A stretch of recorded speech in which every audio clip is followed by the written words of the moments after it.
ਸਤਨਾਮ ਸ੍ਰੀ ਵਾਹਿਗੁਰੂ ਸਾਹਿਬ ਜੀ। ਗੁਰਮੁਖ ਮਨ ਪਰਗਾਸ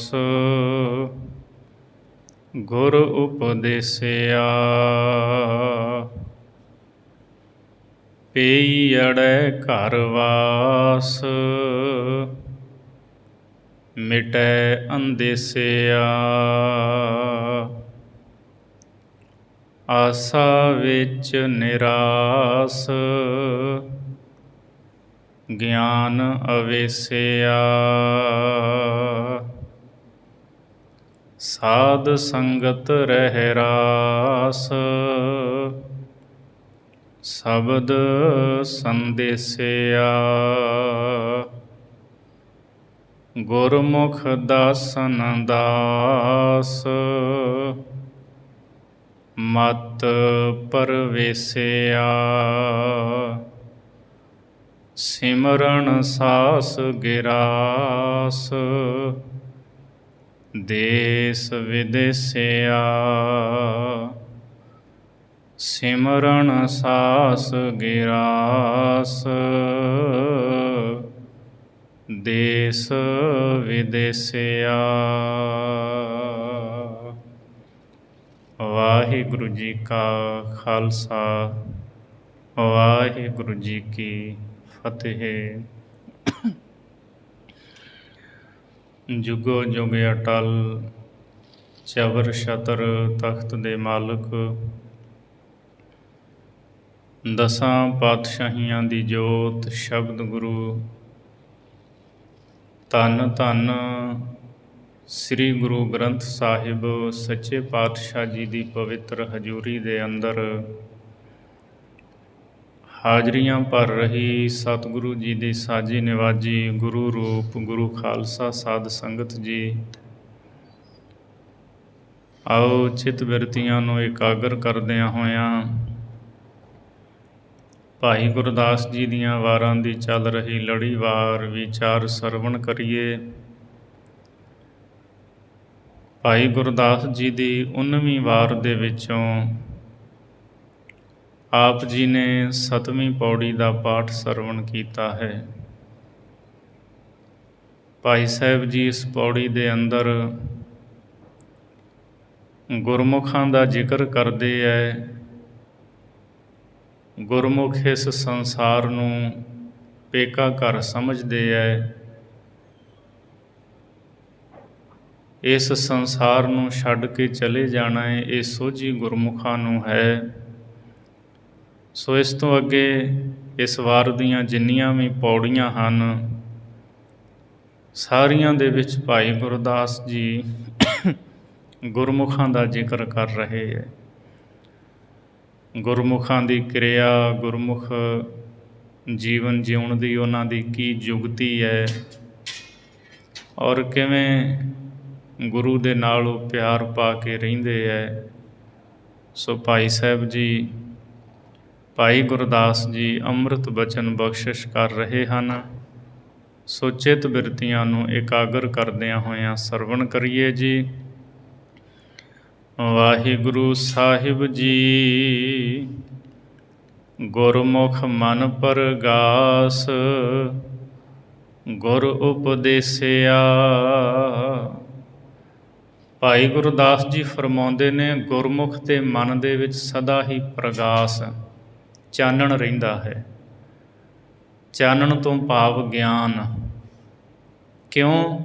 ਗੁਰ ਉਪਦੇਸਿਆ, ਕਿਉਂਕਿ ਗੁਰਮੁਖ ਨੂੰ ਗੁਰੂ ਨੇ ਉਪਦੇਸ਼ ਦਿੱਤਾ ਹੈ, ਗੁਰੂ ਨੇ ਸਿੱਖਿਆ ਦਿੱਤੀ ਹੈ। ਇਸ ਲਈ ਗੁਰਮੁਖ ਦੇ ਮਨ ਵਿੱਚ ਸਦਾ ਹੀ ਚਾਨਣ ਹੈ। ਉਹ ਕਦੇ ਵੀ ਅਗਿਆਨਤਾ ਦੇ ਹਨੇਰੇ ਦੇ ਵਿੱਚ ਭਟਕਦਾ ਨਹੀਂ। ਗੁਰਮੁਖ ਕਦੇ ਵੀ ਠੋਕਰਾਂ ਨਹੀਂ ਖਾਂਦਾ। ਉਹ ਸ਼ਬਦ ਦੀ ਰੌਸ਼ਨੀ ਦੇ ਵਿੱਚ ਆਪਣਾ ਜੀਵਨ ਜਿਉਂਦਾ ਹੈ। ਪਈ ਅੜੈ ਘਰ ਵਾਸ ਮਿਟੈ ਅੰਦੇਸਿਆ। ਗੁਰਮੁਖ ਇਸ ਸੰਸਾਰ ਵਿੱਚ ਰਹਿਣ ਨੂੰ ਪੇਕੇ ਘਰ ਵਾਂਗ ਸਮਝਦਾ ਹੈ। ਮਿਟੈ ਅੰਦੇਸਿਆ, ਸਾਰੇ ਹਿਰਦੇ ਦੇ ਵਿੱਚੋਂ ਅੰਦੇਸੇ ਗੁਰਮੁਖ ਦੇ ਮਿਟ ਗਏ ਹੈ। ਅੰਦੇਸੇ ਤੋਂ ਭਾਵ ਸੰਸੇ, ਭਰਮ ਗੁਰਮੁਖ ਦੇ ਮਨ ਵਿੱਚੋਂ ਸਾਰੇ ਹੀ ਦੂਰ ਹੋ ਗਏ ਹੈ।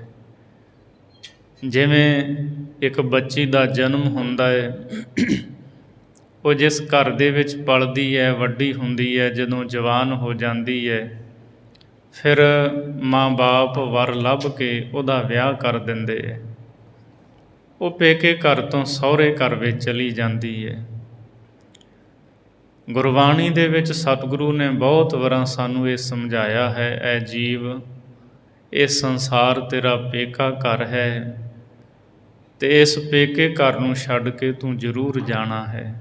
ਗੁਰਮੁਖ ਇਸ ਸੰਸਾਰ ਵਿੱਚ ਜਿਹੜਾ ਵਾਸਾ ਹੈ ਉਹ ਪੇਕੇ ਘਰ ਵਾਂਗੂ ਜਾਣਦੇ ਹੈ ਕਿ ਇੱਕ ਦਿਨ ਅਸੀਂ ਚਲੇ ਜਾਣਾ ਹੈ। ਇਸ ਲਈ ਗੁਰਮੁਖਾਂ ਦੇ ਮਨ ਦੇ ਵਿੱਚੋਂ ਸਾਰੇ ਹੀ ਸੰਸੇ ਭਰਮ ਮਿਟ ਗਏ ਹੈ। ਆਸਾ ਵਿੱਚ ਨਿਰਾਸ ਗਿਆਨ ਅਵੇਸਿਆ। ਗੁਰਮੁਖ ਆਸਾ ਦੇ ਵਿੱਚ ਨਿਰਾਸ ਰਹਿੰਦੇ ਹੈ। ਇਹ ਆਸਾ ਰੂਪੀ ਸੰਸਾਰ ਹੈ, ਇੱਥੇ ਰਹਿੰਦਿਆਂ ਪਦਾਰਥਾਂ ਦੀ ਬਹੁਤੀ ਆਸ ਨਹੀਂ ਕਰਦੇ। ਗਿਆਨ ਅਵੇਸਿਆ, ਗੁਰਮੁਖਾਂ ਦੇ ਮਨ ਦੇ ਵਿੱਚ ਗਿਆਨ ਦਾ ਨਿਵਾਸ ਹੈ। ਅਵੇਸਿਆ ਤੋਂ ਭਾਵ ਪ੍ਰਵੇਸ਼ ਕਰਨਾ।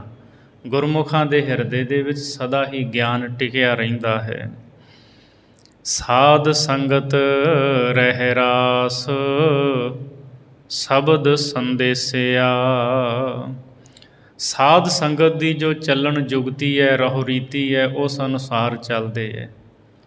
ਅਥਵਾ ਸਾਧ ਸੰਗਤ ਦੇ ਵਿੱਚ ਜੋ ਗੁਰੂ ਨੇ ਕਿਹਾ ਹੈ ਉਹਦੇ ਅਨੁਸਾਰ ਚੱਲਦੇ ਹੈ। ਸ਼ਬਦ ਸੰਦੇਸਿਆ, ਅਤੇ ਗੁਰਮੁਖ ਪਿਆਰੇ ਅੱਗੇ ਸ਼ਬਦ ਦਾ ਸੰਦੇਸ਼ ਦਿੰਦੇ ਹੈ।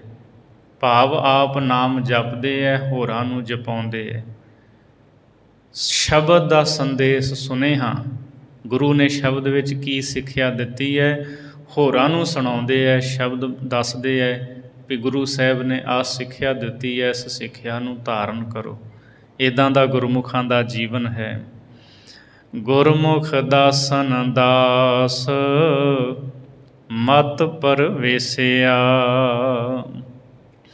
ਗੁਰਮੁਖ ਆਪਣੇ ਆਪ ਨੂੰ ਦਾਸਾਂ ਦਾ ਦਾਸ ਮੰਨਦੇ ਹੈ।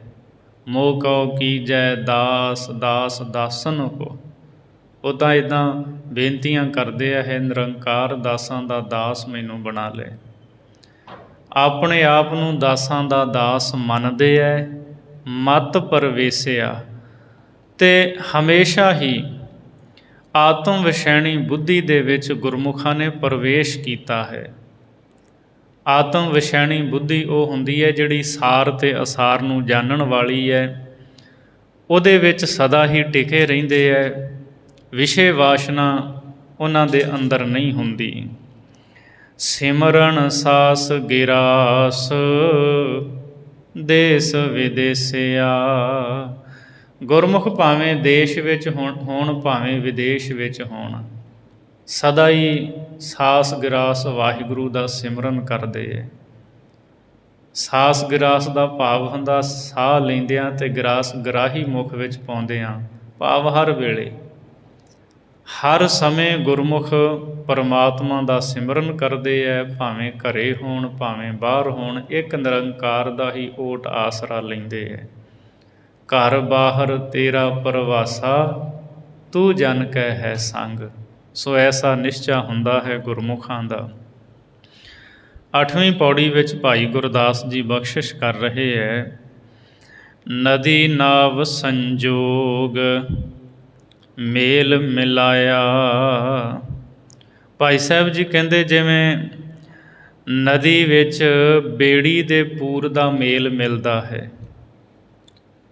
ਨਦੀ ਨਾਵ ਸੰਜੋਗ, ਨਦੀ ਦੇ ਵਿੱਚ ਬੇੜੀ ਚੱਲਦੀ ਹੈ। ਉਸ ਬੇੜੀ ਦੇ ਵਿੱਚ ਬਹੁਤ ਸਾਰੇ ਲੋਕ ਬੈਠਦੇ ਹੈ ਨਦੀ ਤੋਂ ਪਾਰ ਹੋਣ ਵਾਸਤੇ, ਅਤੇ ਨਦੀ ਦਾ ਜਿਹੜਾ ਪਾਣੀ ਹੈ ਉਸ ਬੇੜੀ ਦੇ ਨਾਲ ਉਹਦਾ ਮੇਲ ਹੁੰਦਾ ਹੈ। ਫਿਰ ਉਹ ਪਾਣੀ ਕਦੇ ਵੀ ਪਰਤ ਕੇ ਦੁਬਾਰਾ ਕਦੇ ਵੀ ਮਿਲਦਾ ਨਹੀਂ। ਭਾਈ ਗੁਰਦਾਸ ਜੀ ਕਹਿੰਦੇ ਹੈ ਜਿਵੇਂ ਨਦੀ ਤੇ ਬੇੜੀ ਦਾ ਪੂਰ। ਨਦੀ ਤੇ ਉਸ ਨਾਵ ਬੇੜੀ ਦਾ ਸੰਜੋਗ ਹੁੰਦਾ ਹੈ, ਮੇਲ ਮਿਲਾਇਆ ਤੇ ਉਹਦਾ ਮੇਲ ਆਪਸ ਵਿੱਚ ਮਿਲਦਾ ਹੈ। ਤੇ ਜਿਹੜੇ ਬੇੜੀ ਦੇ ਵਿੱਚ ਸਵਾਰ ਲੋਕ ਹੁੰਦੇ ਹੈ ਉਹ ਆਪੋ ਵਿੱਚ ਮਿਲਦੇ ਹੈ। ਤੇ ਜਦੋਂ ਬੇੜੀ ਪਰਲੇ ਕਿਨਾਰੇ ਲੱਗ ਜਾਂਦੀ ਹੈ ਫਿਰ ਬੇੜੀ ਤੋਂ ਉਤਰ ਕੇ ਲੋਕ ਜਿਹੜੇ ਉਹ ਆਪੋ ਆਪਣੇ ਰਾਹਾਂ 'ਤੇ ਪੈ ਜਾਂਦੇ। ਕੋਈ ਕਿਸੇ ਪਾਸੇ ਚਲਿਆ ਜਾਂਦਾ, ਕੋਈ ਕਿਸੇ ਪਾਸੇ ਚਲਿਆ ਜਾਂਦਾ, ਆਪੋ ਆਪਣੇ ਘਰਾਂ ਨੂੰ, ਆਪੋ ਆਪਣੀ ਮੰਜ਼ਿਲ 'ਤੇ ਚਲੇ ਜਾਂਦੇ ਹੈ। ਜਿਵੇਂ ਬੇੜੀ ਦੇ ਪੂਰ ਦਾ ਮੇਲ ਹੁੰਦਾ ਨਾ ਕੁਝ ਸਮੇਂ ਦਾ, ਫਿਰ ਆਪੋ ਆਪਣੀ ਮੰਜ਼ਿਲ ਨੂੰ ਤੁਰ ਜਾਂਦੇ ਹੈ। ਗੁਰਮੁਖ ਇਸੇ ਤਰ੍ਹਾਂ ਜਾਣਦੇ ਹੈ ਵੀ ਇਸ ਸੰਸਾਰ ਦੇ ਵਿੱਚ ਬੇੜੀ ਦੇ ਪੂਰ ਵਾਂਗ ਮੇਲ ਹੈ। ਕੁਝ ਸਮੇਂ ਲਈ ਮਿਲੇ ਤੇ ਫਿਰ ਆਪੋ ਆਪਣੀ ਮੰਜ਼ਿਲ, ਆਪੋ ਆਪਣੇ ਘਰਾਂ ਨੂੰ ਚਲੇ ਗਏ। ਇਸੇ ਤਰ੍ਹਾਂ ਦੁਨੀਆ ਦੇ ਸਾਰੇ ਲੋਕਾਂ ਦਾ ਮੇਲ ਹੈ ਆਪਸ ਵਿੱਚ। ਕੁਝ ਸਮੇਂ ਦਾ ਇਹ ਮੇਲ ਹੈ ਤੇ ਫਿਰ ਕਰਮਾਂ ਅਨੁਸਾਰ ਆਪੋ ਆਪਣੇ ਮੰਜ਼ਿਲ, ਆਪੋ ਆਪਣੇ ਰਾਹੇ ਸਾਰੇ ਤੁਰ ਜਾਂਦੇ ਹੈ। ਸੋ ਇਸ ਤਰ੍ਹਾਂ ਦਾ ਮੇਲ ਹੈ ਜਿਵੇਂ ਬੇੜੀ ਦਾ ਅਤੇ ਪਾਣੀ ਦਾ ਸੰਜੋਗ ਹੈ, ਉਸ ਪੂਰ ਦਾ ਮੇਲ ਹੈ। ਗੁਰਮੁਖ ਇਸ ਤਰ੍ਹਾਂ ਜਾਣਦੇ ਹੈ। ਸੋਹਣੇ ਅੰਦਰ ਭੋਗ ਰਾਜ ਕਮਾਇਆ। ਜਿਵੇਂ ਕਿਸੇ ਨੂੰ ਸੁਪਨਾ ਆਉਂਦਾ ਹੈ ਅਤੇ ਸੁਪਨੇ ਦੇ ਵਿੱਚ ਉਹ ਰਾਜਾ ਬਣ ਜਾਵੇ ਅਤੇ ਸੁਪਨੇ ਦੇ ਵਿੱਚ ਰਾਜਾ ਬਣ ਕੇ ਰਾਜ ਕਮਾਉਂਦਾ ਹੈ, ਪਦਾਰਥਾਂ ਨੂੰ ਭੋਗਦਾ ਹੈ। ਅਤੇ ਜਦੋਂ ਉਹਨੂੰ ਜਾਗ ਆਉਂਦੀ ਹੈ ਸਾਰਾ ਕੁਝ ਹੀ ਵੇਖਦਾ ਇਹ ਤਾਂ ਝੂਠਾ ਹੈ, ਇਹ ਤਾਂ ਸੁਪਨਾ ਸੀ। ਗੁਰਮੁਖ ਇਸ ਸੰਸਾਰ ਨੂੰ, ਸੰਸਾਰ ਦੇ ਪਦਾਰਥਾਂ ਨੂੰ, ਸੰਸਾਰ ਦੀਆਂ ਵਡਿਆਈਆਂ ਨੂੰ ਸੁਪਨੇ ਦੇ ਵਾਂਗ ਸਮਝਦੇ ਹੈ ਕਿ ਇਹ ਝੂਠੀਆਂ ਨੇ, ਸਦਾ ਰਹਿਣ ਵਾਲੀਆਂ ਨਹੀਂ। ਕਦੇ ਹਰਖ ਕਦੇ ਸੋਗ ਤਰਵਰ ਛਾਇਆ। ਜਿਵੇਂ ਤਰਵਰ ਛਾਇਆ ਰੁੱਖ ਦੀ ਛਾਂ ਹੁੰਦੀ ਹੈ, ਰੁੱਖ ਦੀ ਛਾਂ ਕਦੇ ਵੀ ਇੱਕ ਥਾਂ 'ਤੇ ਨਹੀਂ ਟਿਕਦੀ। ਸੂਰਜ ਚੜ੍ਹਦਾ ਹੈ, ਰੁੱਖ ਦੀ ਛਾਂ ਲਹਿੰਦੇ ਵਾਲੇ ਪਾਸੇ ਨੂੰ ਹੁੰਦੀ ਹੈ। ਜਿਵੇਂ ਜਿਵੇਂ ਸੂਰਜ ਉਤਾਂ ਆਈ ਜਾਂਦਾ ਹੈ, ਛਾਂ ਰੁੱਖ ਦੀ ਘੁੰਮੀ ਜਾਂਦੀ ਹੈ। ਸ਼ਾਮ ਵੇਲੇ ਸੂਰਜ ਪੱਛਮ ਵਾਲੇ ਪਾਸੇ ਹੁੰਦਾ ਹੈ ਅਤੇ ਰੁੱਖ ਦੀ ਛਾਂ ਪਰਲੇ ਲਹਿੰਦੇ ਵਾਲੇ, ਆਪਣੇ ਚੜ੍ਹਦੇ ਵਾਲੇ ਪਾਸੇ ਨੂੰ ਹੁੰਦੀ ਹੈ। ਸੋ ਇਸ ਤਰ੍ਹਾਂ ਜਿਵੇਂ ਰੁੱਖ ਦੀ ਛਾਂ ਕਦੇ ਵੀ ਇੱਕ ਥਾਂ 'ਤੇ ਨਹੀਂ ਟਿਕਦੀ, ਇਸੇ ਤਰ੍ਹਾਂ ਜੀਵਨ ਵਿੱਚ ਕਦੇ ਖੁਸ਼ੀ ਅਤੇ ਕਦੀ ਗਮੀ ਇਹ ਆਉਂਦੀ ਰਹਿੰਦੀ ਹੈ, ਕਦੇ ਟਿਕਦੀ ਨਹੀਂ। ਜੇ ਖੁਸ਼ੀ ਹੈ ਤਾਂ ਇਸ ਖੁਸ਼ੀ ਨੇ ਸਦਾ ਨਹੀਂ ਟਿਕੀ ਰਹਿਣਾ। ਜੇ ਗਮ ਆਇਆ ਹੈ ਅਤੇ ਇਸ ਗਮ ਨੇ ਸਦਾ ਨਹੀਂ ਟਿਕੇ ਰਹਿਣਾ, ਚਲੇ ਜਾਣਾ ਹੈ। ਸੁੱਖ ਆਇਆ ਉਸਨੇ ਸਦਾ ਨਹੀਂ ਰਹਿਣਾ, ਦੁੱਖ ਆਇਆ ਉਹਨੇ ਸਦਾ ਨਹੀਂ ਰਹਿਣਾ। ਇਹ ਆਈ ਜਾਈ, ਇਹ ਚੱਲਦੀ ਰਹਿਣੀ ਹੈ। ਰੁੱਖ ਦੀ ਛਾਂ ਵਾਂਗ ਕਦੇ ਖੁਸ਼ੀ ਅਤੇ ਕਦੀ ਗਮੀ ਇਹ ਆਉਂਦੀ ਜਾਂਦੀ ਰਹਿੰਦੀ ਹੈ, ਇਹ ਟਿਕਦੀਆਂ ਨਹੀਂ ਹਨ। ਗੁਰਮੁਖ ਇਹ ਨਿਸ਼ਚਾ ਕਰਦੇ ਮਨ ਵਿੱਚ। ਕੱਟੈ ਹਉਮੈ ਰੋਗ ਨਾ ਆਪ ਗਣਾਇਆ। ਜਿਨ੍ਹਾਂ ਗੁਰਮੁਖਾਂ ਦੇ ਸਤਿਪੁਰਸ਼ਾਂ ਦੇ ਹਉਮੈ ਦੇ ਰੋਗ ਕੱਟੇ ਗਏ, ਉਹ ਕਦੇ ਆਪਣੇ ਆਪ ਨੂੰ ਜਣਾਉਂਦੇ ਨਹੀਂ ਹਨ। ਘਰ ਹੀ ਅੰਦਰ ਜੋਗ ਗੁਰਮੁਖ ਪਾਇਆ। ਗੁਰਮੁਖ ਨੇ ਗਿਆਨ ਜੋਗ ਘਰ ਦੇ ਵਿੱਚ ਹੀ ਪਾ ਲਿਆ ਹੈ। ਗੁਰਮੁਖ ਬਾਹਰ ਜੰਗਲਾਂ ਵਿੱਚ ਨਹੀਂ ਭਟਕਦਾ, ਕਿਉਂਕਿ ਇੱਥੇ ਕਈ ਐਸੇ ਮਤ ਚੱਲੇ ਜਿਨ੍ਹਾਂ ਨੇ ਕਿਹਾ ਸੰਸਾਰ ਛੱਡ ਦਿਓ, ਘਰ-ਬਾਰ ਛੱਡ ਦਿਓ, ਪਿੰਡ ਗਿਰਾਂ ਛੱਡ ਦਿਓ, ਫਿਰ ਹੀ ਰੱਬ ਮਿਲਦਾ ਹੈ। ਪਰ ਗੁਰਮੁਖ ਘਰ ਦੇ ਵਿੱਚ ਰਹਿੰਦਿਆਂ ਹੀ ਅਸਲੀ ਜੋਗ ਨੂੰ ਪ੍ਰਾਪਤ ਕਰ ਲੈਂਦੇ ਹੈ। ਮਤਲਬ ਆਪਣੀ ਕਿਰਤ ਕਰਦਿਆਂ ਹੋਇਆਂ ਗੁਰੂ ਦੇ ਚਰਨਾਂ ਵਿੱਚ ਜੁੜੇ ਰਹਿੰਦੇ ਹੈ, ਵਾਹਿਗੁਰੂ ਦੇ ਚਰਨਾਂ ਨਾਲ ਜੁੜੇ ਰਹਿੰਦੇ ਹੈ, ਸਦਾ ਨਾਮ ਜਪਦੇ ਹੈ। ਗੁਰਮੁਖ ਇਸ ਤਰ੍ਹਾਂ ਦੇ ਹੁੰਦੇ ਹੈ, ਘਰ ਵਿੱਚ ਹੀ ਜੋਗ ਦੀ ਪ੍ਰਾਪਤੀ ਕਰ ਲੈਂਦੇ ਹੈ। ਹੋਵਣ ਹਾਰ ਸੋਹੋਗ ਗੁਰ ਸਮਝਾਇਆ। ਗੁਰਮੁਖਾਂ ਨੂੰ ਗੁਰੂ ਨੇ ਸਮਝਾਇਆ ਹੈ ਅਤੇ ਇਹ ਗੱਲ ਗੁਰੂ ਨੇ ਸਮਝਾ ਦਿੱਤੀ ਹੈ ਕਿ ਜੋ ਕੁਝ ਹੋਣ ਵਾਲਾ ਹੈ ਉਹ ਹੋ ਕੇ ਹੀ ਰਹਿਣਾ ਹੈ। ਇਸ ਲਈ ਗੁਰਮੁਖ ਜਿਹੜੇ ਹੈ ਉਹ ਅਕਾਲ ਪੁਰਖ ਦੇ ਭਾਣੇ ਦੇ ਵਿੱਚ ਰਾਜੀ ਰਹਿੰਦੇ ਹੈ। ਹੋਵਨਹਾਰ ਸੋ ਹੋਗ, ਜੋ ਹੋਵਨਹਾਰ ਹੈ ਉਹ ਤਾਂ ਹੋਣੀ ਹੈ। ਇਸ ਲਈ ਗੁਰਮੁਖ ਰੱਬ ਦੇ ਭਾਣੇ ਵਿੱਚ ਰਹਿੰਦੇ ਹੈ, ਉਹ ਚਿੰਤਾ ਨਹੀਂ ਕਰਦੇ। ਗੁਰੂ ਤੇਗ ਬਹਾਦਰ ਮਹਾਰਾਜ ਦਾ ਅਸੀਂ ਬਚਨ ਪੜ੍ਹਦੇ ਹਾਂ, ਚਿੰਤਾ ਤਾ ਕੀ ਕੀਜੀਐ ਜੋ ਅਨਹੋਣੀ ਹੋਏ। ਪਾਤਸ਼ਾਹ ਜੀ ਕਹਿੰਦੇ ਚਿੰਤਾ ਉਹਦੀ ਕਰ ਜੋ ਅਣਹੋਣੀ ਹੈ, ਜਿਹੜੀ ਕਿਸੇ ਨਾਲ ਹੋਈ ਨਹੀਂ ਤੇਰੇ ਨਾਲ ਹੋ ਗਈ। ਸਾਰੀ ਦੁਨੀਆ ਤੁਰੀ ਜਾ ਰਹੀ ਹੈ ਸੰਸਾਰ ਤੋਂ, ਨਿਤ ਜਨਮ ਹੋ ਰਹੇ ਨੇ, ਨਿਤ ਮੌਤਾਂ ਹੋ ਰਹੀਆਂ ਨੇ, ਇਹ ਤਾਂ ਚੱਲ ਰਿਹਾ ਬੜੇ ਲੰਮੇ ਸਮੇਂ ਤੋਂ। ਸੋ ਇਸ ਲਈ ਚਿੰਤਾ ਨਾ ਕਰ, ਰੱਬ ਦੇ ਭਾਣੇ ਵਿੱਚ ਰਹਿ। ਗੁਰਮੁਖ ਸਦਾ ਹੀ ਰੱਬ ਦੇ ਭਾਣੇ ਦੇ ਵਿੱਚ ਰਹਿੰਦੇ ਹੈ, ਕਿਉਂਕਿ ਉਹਨਾਂ ਨੂੰ ਗੁਰੂ ਨੇ ਸਮਝਾ ਦਿੱਤਾ ਹੈ। ਜਦੋਂ ਆਪਾਂ ਬਾਣੀ ਪੜ੍ਹਦੇ ਹਾਂ ਅਤੇ ਭਗਤ ਨਾਮਦੇਵ ਜੀ ਨੂੰ ਜਦੋਂ ਬਾਦਸ਼ਾਹ ਨੇ ਕਿਹਾ ਸੀ ਵੀ ਮੋਈ ਗਾਂ ਜਿਵਾ ਦੇ, ਕਥਾ ਤਾਂ ਬੜੀ ਲੰਮੀ ਆਪ ਜੀ ਨੇ ਸਰਵਣ ਕੀਤੀ ਹੈ। ਭਗਤ ਨਾਮਦੇਵ ਜੀ ਕਹਿੰਦੇ ਮੇਰਾ ਕੀਤਾ ਕੁਛ ਨਹੀਂ ਹੋਣਾ, ਇਹ ਤਾਂ ਰੱਬ ਕਰਨ ਵਾਲਾ, ਜੇ ਉਹ ਚਾਹਵੇਗਾ ਜਿਉਂਦੀ ਕਰ ਦੇਵੇਗਾ, ਜਿਹਨੂੰ ਨਹੀਂ ਚਾਹਵੇਗਾ ਨਹੀਂ ਕਰੇਗਾ। ਮੇਰਾ ਕੀਆ ਕਛੂ ਨਾ ਹੋਏ, ਕਰ ਹੈ ਰਾਮ ਹੋਏ ਹੈ ਸੋਏ। ਜੋ ਰੱਬ ਕਰੇਗਾ ਉਹੀ ਹੋਣਾ। ਸੋ ਗੁਰਮੁਖ ਰੱਬ ਦੇ ਭਾਣੇ ਦੇ ਵਿੱਚ ਰਹਿੰਦੇ ਹੈ। ਅਗਲੀ 9ਵੀਂ ਪੌੜੀ ਵਿੱਚ ਭਾਈ ਗੁਰਦਾਸ ਜੀ ਗੁਰਮੁਖਾਂ ਬਾਰੇ ਹੋਰ ਸਾਨੂੰ ਗਿਆਨ ਬਖਸ਼ਦੇ ਹੈ। ਗੁਰਮੁਖ ਸਾਧੂ ਸੰਗ ਚੱਲਣ ਜਾਣਿਆ। ਗੁਰਮੁਖ ਸਾਧੂਆਂ ਦੀ ਸੰਗਤ ਕਰਕੇ ਇਸ ਗੱਲ ਨੂੰ ਜਾਣ ਲੈਂਦੇ ਆ ਕਿ ਸੰਸਾਰ ਤੋਂ ਚਲੇ ਜਾਣਾ ਹੈ। ਚੱਲਣ ਜਾਣਿਆ, ਇੱਥੋਂ ਚਲੇ ਜਾਣ ਦੀ ਜੁਗਤੀ ਨੂੰ ਗੁਰਮੁਖਾਂ ਨੇ ਸਮਝ ਲਿਆ ਹੈ। ਅਤੇ ਗੁਰਬਾਣੀ ਦੇ ਵਿੱਚ ਮਹਾਰਾਜ ਗੁਰੂ ਅੰਗਦ ਦੇਵ ਜੀ ਬਚਨ ਕਰਦੇ ਹਨ, ਜਿਨੀ ਚੱਲਣ ਜਾਣਿਆ ਸੇ ਕਿਉਂ ਕਰਹਿ ਵਿਥਾਰ। ਪਾਤਸ਼ਾਹ ਜੀ ਕਹਿੰਦੇ ਜਿਨ੍ਹਾਂ ਨੇ ਦੁਨੀਆ ਤੋਂ ਚਲੇ ਜਾਣ ਦੀ ਜੁਗਤੀ ਨੂੰ ਜਾਣ ਲਿਆ, ਉਹ ਬਹੁਤੇ ਅਡੰਬਰ ਨਹੀਂ ਕਰਦੇ, ਬਹੁਤੇ ਵਿਸਥਾਰ ਨਹੀਂ ਕਰਦੇ, ਬਹੁਤੇ ਖਿਲਾਰੇ ਨਹੀਂ ਖਿਲਾਰਦੇ। ਉਹਨਾਂ ਨੂੰ ਪਤਾ ਤੁਰ ਜਾਣਾ ਕੁਝ ਦਿਨਾਂ ਦੀ ਇਹ ਜ਼ਿੰਦਗੀ ਹੈ, ਜਿਉਂ ਕਿ ਸੰਸਾਰ ਤੋਂ ਤੁਰ ਜਾਣਾ ਹੈ। ਸੋ ਸਾਧੂਆਂ ਦੀ ਸੰਗਤ ਕਰਕੇ ਫਾਨੀ ਸੰਸਾਰ ਤੋਂ ਚਲੇ ਜਾਣ ਦੀ ਜੁਗਤੀ ਨੂੰ ਗੁਰਮੁਖਾਂ ਨੇ ਜਾਣਿਆ ਹੈ। ਚੇਤ ਬਸੰਤ ਸੁਰੰਗ ਸਭ ਰੰਗ ਮਾਣਿਆ। ਜਿਵੇਂ ਚੇਤ ਦੇ ਮਹੀਨੇ ਵਿੱਚ ਬਸੰਤ ਰੁੱਤ ਹੁੰਦੀ ਹੈ, ਫੁੱਲ ਖਿੜਦੇ ਹੈ, ਅਤੇ ਉਹ ਫੁੱਲਾਂ ਦਾ ਖੇੜਾ ਸਦਾ ਨਹੀਂ ਹੁੰਦਾ। ਇਸੇ ਤਰ੍ਹਾਂ ਗੁਰਮੁਖਾਂ ਨੇ ਇਸ ਸੰਸਾਰ ਨੂੰ ਜਿਵੇਂ ਚੇਤ ਦੇ ਮਹੀਨੇ ਬਸੰਤ ਰੁੱਤ ਦੇ ਵਿੱਚ ਫੁੱਲਾਂ ਦਾ ਖੇੜਾ, ਇਸ ਸੰਸਾਰ ਨੂੰ ਸਮਝਿਆ ਹੈ। ਅਤੇ ਉਸ ਫੁੱਲਾਂ ਦੇ ਖੇੜੇ ਦਾ ਲੋਕ ਆਨੰਦ ਮਾਣਦੇ ਹੈ, ਭੌਰੇ ਆਉਂਦੇ ਹੈ, ਫੁੱਲਾਂ 'ਤੇ ਮੰਡਰਾਉਂਦੇ ਹੈ। ਸੋ ਗੁਰਮੁਖਾਂ ਨੇ ਇਹ ਜਾਣਿਆ ਵੀ ਇਹ ਜਿਹੜਾ ਮਨੁੱਖਾ ਜਨਮ ਹੈ ਨਾ, ਇਹ ਵੀ ਬਸੰਤ ਰੁੱਤ ਵਾਂਗੀ ਹੈ। ਜਿਵੇਂ ਬਸੰਤ ਵਿੱਚ ਬਹਾਰ ਹੁੰਦੀ ਹੈ, ਪਰਮਾਤਮਾ ਨੇ ਮਨੁੱਖਾ ਜਨਮ ਦਿੱਤਾ ਹੈ, ਅਤੇ ਇਹ ਬਹਾਰ ਇਸ ਮਨੁੱਖਾ ਜਨਮ ਦਾ ਆਨੰਦ ਮਾਣੀਏ।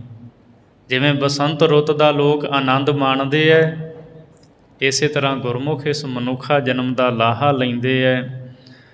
ਪ੍ਰੇਮ ਕਰਕੇ ਸਾਰੇ ਆਨੰਦ ਗੁਰਮੁਖ ਪਿਆਰੇ ਮਾਣਦੇ ਹੈ, ਔਰ ਨਾਮ ਜਪਦਿਆਂ ਹੋਇਆਂ ਉਹ ਉੱਚੀ ਅਵਸਥਾ 'ਤੇ ਪਹੁੰਚਦੇ ਹੈ। ਸਾਵਣ ਲਹਿਰ ਤਰੰਗ ਨੀਰ ਨੀਵਾਣਿਆ। ਸਾਉਣ ਦੇ ਮਹੀਨੇ ਵਿੱਚ ਪਾਣੀ ਦੀਆਂ ਲਹਿਰਾਂ, ਪਾਣੀ ਦੀਆਂ ਤਰੰਗਾਂ ਨੀਵੇਂ ਵਾਲੇ ਪਾਸੇ ਨੂੰ ਜਾਂਦੀਆਂ ਨੇ। ਉਹ ਪਾਣੀ ਨੀਵੇਂ ਵਾਲੇ ਪਾਸੇ ਨੂੰ ਵਹਿੰਦਾ ਹੈ। ਗੁਰਮੁਖ ਇਹਦੇ ਤੋਂ ਸਿੱਖਿਆ ਲੈਂਦੇ ਆ, ਆਪਣੇ ਮਨ ਨੂੰ ਸਮਝਾਉਂਦੇ ਆ, ਮਨਾ ਨੀਵੇਂ ਵਾਲੇ ਪਾਸੇ ਚੱਲ, ਭਾਵ ਨੀਵਾਂ ਹੋ ਕੇ, ਨਿਉ ਕੇ ਨਿਮਰਤਾ ਧਾਰਨ ਕਰ।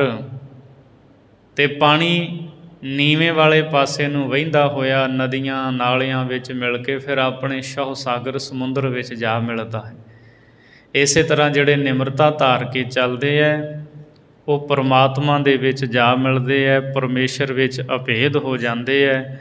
ਗੁਰਮੁਖ ਨਿਮਰਤਾ ਧਾਰਨ ਕਰਕੇ ਚੱਲਦੇ ਹੈ, ਉਹ ਪਾਣੀ ਤੋਂ ਵੀ ਸਿੱਖਿਆ ਲੈਂਦੇ ਹੈ। ਸੱਜਣ ਮੇਲ ਸੋ ਢੰਗ ਚੋਜ ਵਿਡਾਣਿਆ। ਗੁਰਮੁਖ ਸੱਜਣਾ ਦਾ ਮੇਲ ਸੁੰਦਰ ਢੰਗ ਵਾਲਾ ਹੈ। ਉਹਨਾਂ ਦੇ ਮਿਲਾਪ ਦੇ ਵਿੱਚੋਂ ਬਹੁਤ ਸੋਹਣੇ ਗੁਣ ਮਿਲਦੇ ਹੈ। ਚੋਜ ਵਿਡਾਣਿਆ, ਗੁਰਮੁਖਾਂ ਦਾ ਮੇਲ ਇਹ ਵੱਡਾ ਅਸਚਰਜ ਕੌਤਕ ਹੈ, ਕਿਉਂਕਿ ਉਹਨਾਂ ਦੀ ਸੰਗਤ ਜੀਵਨ ਬਦਲ ਦਿੰਦੀ ਹੈ। ਗੁਰਮੁਖ ਪੰਥ ਨਿਪੰਗ ਦਰ ਪਰਵਾਣਿਆ। ਨਿਪੰਗ ਕਹਿੰਦੇ ਆ ਜਿਸ ਰਸਤੇ ਦੇ ਉੱਤੇ ਚਿੱਕੜ ਨਾ ਹੋਵੇ। ਭਾਈ ਗੁਰਦਾਸ ਜੀ ਕਹਿੰਦੇ ਜਿਹੜਾ ਗੁਰਮੁਖਾਂ ਦਾ ਰਸਤਾ ਹੈ ਇਹ ਸ਼ੁੱਧ ਰਸਤਾ ਹੈ, ਸਾਫ ਸੁਥਰਾ ਰਸਤਾ ਹੈ। ਦਰ ਪਰਵਾਣਿਆ, ਇਸੇ ਕਰਕੇ ਇਹ ਰਸਤਾ ਪਰਮਾਤਮਾ ਦੇ ਦਰ 'ਤੇ ਪ੍ਰਵਾਨ ਹੈ। ਪ੍ਰੇਮਾ ਭਗਤੀ ਦਾ, ਪ੍ਰੇਮਾ ਭਗਤੀ ਦਾ ਰਸਤਾ ਬਿਲਕੁਲ ਸ਼ੁੱਧ ਹੈ, ਕਿਉਂਕਿ ਇੱਥੇ ਪਖੰਡ ਨਹੀਂ, ਦਿਖਾਵਾ ਨਹੀਂ, ਕਿਸੇ ਨੂੰ ਭਰਮਾਇਆ ਨਹੀਂ ਜਾਂਦਾ। ਇਸ ਰਸਤੇ 'ਤੇ ਸਾਰਾ ਸੱਚੋ ਸੱਚ ਦੱਸ ਦਿੱਤਾ ਜਾਂਦਾ ਹੈ। ਸੋ ਗੁਰਮੁਖਾਂ ਦਾ ਗੁਰਮੁਖਤਾਈ ਵਾਲਾ ਰਸਤਾ ਸ਼ੁੱਧ ਹੈ, ਇਸੇ ਲਈ ਇਹ ਰਾਹ ਮਾਲਕ ਦੇ ਦਰ 'ਤੇ ਪ੍ਰਵਾਨ ਹੈ। ਗੁਰਮਤਿ ਮੇਲ ਅਭੰਗ ਸਤ ਸੁਹਾਣਿਆ। ਗੁਰੂ ਦੀ ਮੱਤ, ਗੁਰੂ ਦੀ ਸਿੱਖਿਆ ਦਾ ਜਿਨ੍ਹਾਂ ਨੂੰ ਮੇਲ ਪ੍ਰਾਪਤ ਹੋਇਆ ਹੈ, ਅਤੇ ਗੁਰੂ ਦੀ ਸਿੱਖਿਆ ਦਾ ਮੇਲ ਐਸਾ ਹੈ ਅਭੰਗ ਜਿਹੜਾ ਕਦੇ ਟੁੱਟਣ ਵਾਲਾ ਨਹੀਂ। ਸਤ ਸੁਹਾਣਿਆ, ਅਤੇ ਜਿਹੜੇ ਗੁਰੂ ਦੀ ਸਿੱਖਿਆ ਦੇ ਮੇਲ ਦੇ ਨਾਲ ਮਿਲੇ ਹੋਏ ਹੈ ਉਹਨਾਂ ਨੂੰ ਸਦਾ ਹੀ ਸੱਚਾ ਵਾਹਿਗੁਰੂ ਪਿਆਰਾ ਲੱਗਦਾ ਹੈ, ਅਥਵਾ ਉਹ ਸੱਚੇ ਨਾਮ ਨੂੰ ਜਪ ਕੇ ਸ਼ੋਭਨੀਕ ਬਣ ਗਏ ਹੈ। ਗੁਰਮੁਖ ਪਿਆਰੇ ਗੁਰੂ ਦੀ ਮੱਤ ਵਿੱਚ ਸਦਾ ਹੀ ਮਿਲੇ ਰਹਿੰਦੇ ਹੈ। 10ਵੀਂ ਪੌੜੀ ਦੇ ਵਿੱਚ ਭਾਈ ਗੁਰਦਾਸ ਜੀ ਬਖਸ਼ਿਸ਼ ਕਰਦੇ ਹੈ, ਗੁਰਮੁਖ ਨਾਮ ਜਪ ਕੇ ਆਪਣੇ ਜੀਵਨ ਨੂੰ ਸਫਲ ਬਣਾਉਂਦੇ ਹੈ। ਗੁਰਮੁਖ ਸਫਲ ਜਨਮ ਜਗ ਵਿੱਚ ਆਇਆ। ਗੁਰਮੁਖ ਜਗਤ ਵਿੱਚ ਆ ਕੇ ਉਹਨੇ ਆਪਣਾ ਜਨਮ ਸਫਲ ਕਰ ਲਿਆ, ਨਾਮ ਜਪ ਕੇ, ਸੇਵਾ ਸਿਮਰਨ ਪਰਉਪਕਾਰ ਕਰਕੇ। ਗੁਰਮੁਖ ਦਾ ਜਨਮ ਸਫਲ ਹੈ ਜਗ ਵਿੱਚ ਆਏ ਹੋਏ ਦਾ। ਗੁਰਮਤਿ ਪੂਰ ਕਰਮ ਆਪ ਗਵਾਇਆ। ਜਿਹੜਾ ਗੁਰਮੁਖ ਪਿਆਰਾ ਹੈ ਉਹ ਗੁਰੂ ਦੀ ਮੱਤ ਧਾਰਨ ਕਰਕੇ ਰੱਖਦਾ ਹੈ। ਪੂਰਨ ਕਰਮਾਂ ਕਰਕੇ ਗੁਰੂ ਦੀ ਮੱਤ ਲੈ ਕੇ ਗੁਰਮੁਖ ਨੇ ਹੰਕਾਰ ਨੂੰ ਦੂਰ ਕਰ ਦਿੱਤਾ ਹੈ। ਭਾਉ ਭਗਤ ਕਰ ਕੰਮ ਸੁਖ ਫਲ ਪਾਇਆ। ਗੁਰਮੁਖ ਕੰਮ ਕਿਹੜਾ ਕਰਦਾ ਹੈ? ਪ੍ਰੇਮਾ ਭਗਤੀ ਦਾ। ਸੋ ਪ੍ਰੇਮਾ ਭਗਤੀ ਦਾ ਕੰਮ ਕਰਕੇ ਗੁਰਮੁਖ ਨੇ ਸੁਖ ਫਲ ਦੀ ਪ੍ਰਾਪਤੀ ਕੀਤੀ ਹੈ। ਗੁਰ ਉਪਦੇਸ਼ ਅਗੰਮ ਹਿਰਦੈ ਵਸਾਇਆ। ਗੁਰੂ ਦਾ ਅਗੰਮ ਉਪਦੇਸ਼, ਅਗੰਮ ਜਿੱਥੇ ਮਨ ਦੀ ਪਹੁੰਚ ਨਹੀਂ, ਗਮਤਾ ਤੋਂ ਪਰੇ, ਗੁਰੂ ਦੇ ਅਗੰਮ ਉਪਦੇਸ਼ ਦੇ ਵਿੱਚ ਗੁਰਮੁਖ ਦਾ ਹਿਰਦਾ ਸਮਾਇਆ ਹੋਇਆ ਹੈ, ਅਥਵਾ ਗੁਰੂ ਦੇ ਅਗੰਮ ਉਪਦੇਸ਼ ਦੇ ਵਿੱਚ ਗੁਰਮੁਖ ਉਹਦੇ ਵਿੱਚ ਵਸਿਆ ਹੈ। ਗੁਰਮੁਖ ਦੇ ਹਿਰਦੇ ਦੇ ਵਿੱਚ ਗੁਰੂ ਦਾ ਉਪਦੇਸ਼ ਟਿਕਿਆ ਹੈ ਅਤੇ ਗੁਰੂ ਦੀ ਸਿੱਖਿਆ ਦੇ ਵਿੱਚ ਗੁਰਮੁਖ ਦਾ ਸਦਾ ਹੀ ਮਨ ਟਿਕਿਆ ਰਹਿੰਦਾ ਹੈ। ਧੀਰਜ ਤੁਜਾ ਧਰਮ ਸਹਿਜ ਸੁਭਾਇਆ। ਅਤੇ ਸਹਿਜ ਸੁਭਾਵਕ ਹੀ ਗੁਰਮੁਖ ਨੇ ਆਪਣੇ ਆਪ ਨੂੰ ਧੀਰਜ ਅਤੇ ਧਰਮ ਦੀ ਧੁਜਾ ਬਣਾਇਆ ਹੈ। ਧੁਜਾ ਤੋਂ ਭਾਵ ਹੁੰਦਾ ਨਿਸ਼ਾਨ, ਝੰਡਾ। ਜਿਵੇਂ ਨਿਸ਼ਾਨ ਸਾਹਿਬ ਦੂਰੋਂ ਨਜ਼ਰ ਆਉਂਦਾ ਹੈ, ਗੁਰਦੁਆਰਾ ਸਾਹਿਬ ਹੈ, ਇੱਥੇ ਭੁੱਖੇ ਨੂੰ ਰੋਟੀ ਮਿਲੇਗੀ, ਭੋਜਨ ਮਿਲੇਗਾ, ਨਿਰਵਸਤਰ ਨੂੰ ਵਸਤਰ ਮਿਲਣਗੇ, ਵਿਸ਼ਰਾਮ ਕਰਨ ਵਾਸਤੇ ਥਾਂ ਟਿਕਾਣਾ ਮਿਲੇਗਾ। ਸੋ ਗੁਰਮੁਖ ਨੇ ਧੀਰਜ ਅਤੇ ਧਰਮ ਨੂੰ, ਧੀਰਜ ਅਤੇ ਧਰਮ ਜਿਹੜਾ ਹੈ ਆਪਣੇ ਆਪ ਨੂੰ ਇਹਦੀ ਧੁਜਾ ਬਣਾਇਆ ਹੈ। ਮਤਲਬ ਇਹ ਹੈ ਕਿ ਉਹਦੇ ਅੰਦਰ ਧੀਰਜਵਾਨ ਹੈ ਗੁਰਮੁਖ, ਅਤੇ ਗੁਰਮੁਖ ਦੇ ਹਿਰਦੇ ਵਿੱਚ ਧਰਮ ਟਿਕਿਆ ਹੋਇਆ, ਉਹ ਧਰਮੀ ਹੈ, ਵਿਖਾਵਾ ਨਹੀਂ ਕਰਦਾ। ਸਹਿਜ ਸੁਭਾਵਕ ਹੀ ਇਹ ਗੁਣ ਹਨ ਉਹਦੇ ਵਿੱਚ। ਸਹਿ ਨ ਦੁਖ ਸਹਮ ਭਾਣਾ ਪਾਇਆ। ਦੁੱਖ ਕਸ਼ਟ ਗੁਰਮੁਖ ਨਹੀਂ ਸਹਾਰਦਾ, ਕਿਉਂਕਿ ਉਹਨੂੰ ਰੱਬ ਦਾ ਭਾਣਾ ਪਾਉਂਦਾ ਹੈ। ਉਹ ਹਰੇਕ ਨੂੰ ਖਿੜੇ ਮੱਥੇ ਪ੍ਰਵਾਨ ਕਰਦਾ, ਕੇਤਿਆਂ ਦੁਖ ਭੂਖ ਸਦ ਮਾਰ, ਇਹ ਪੇ ਦਾਤ ਤੇਰੀ ਦਾਤਾਰ। ਕਹਿੰਦਾ ਰੱਬ ਜੀ ਵੀ ਤੇਰੀਆਂ ਦਾਤਾਂ ਨੇ, ਖੁਸ਼ ਹਾਂ ਮੈਂ।